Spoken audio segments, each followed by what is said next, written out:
A few weeks ago, Sony announced that it would be skipping E3 in 2019. Why the announcement was made so many months ahead of time is anyone's guess, but there are immediately so many takeaways from this announcement.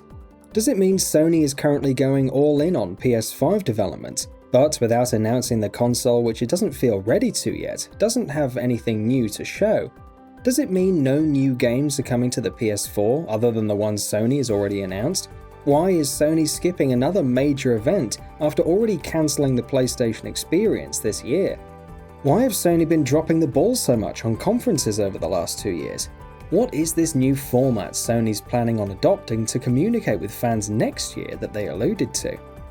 It's a veritable rush of questions that come rushing in when you think about the announcement, and all that it entails, but I think the end result, the final takeaway from it all for me, is that with E3 2019, Sony was caught between a rock and a hard place. No matter what it ended up doing, it would have ended up disappointing a lot of people. We know, even though Sony hasn't announced it officially, because why would they, that we are in the final years of the PS4's life.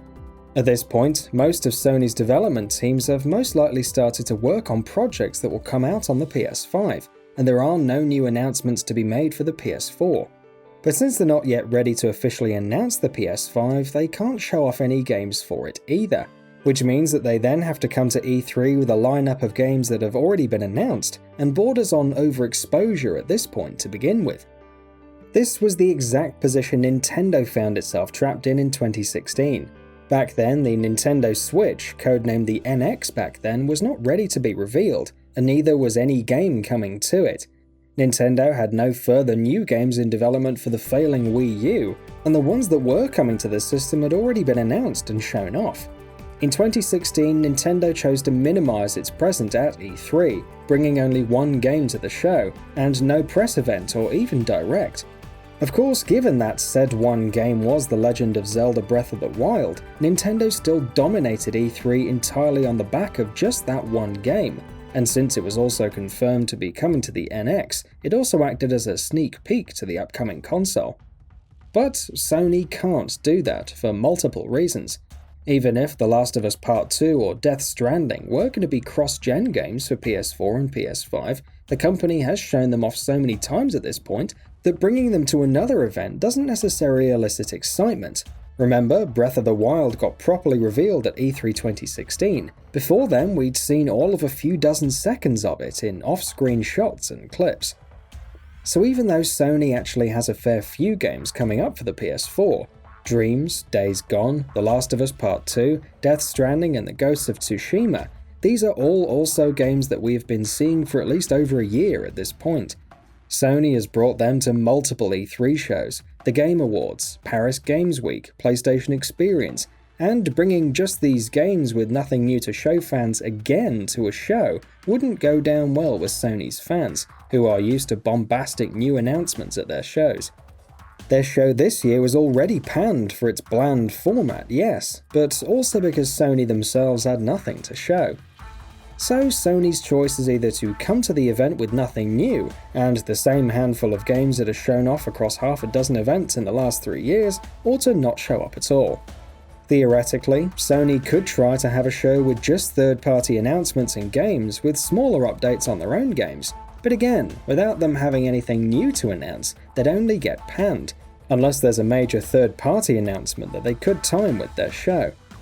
But even that is unlikely, because third parties themselves presumably don't have many major unannounced projects meant for this generation of hardware to show.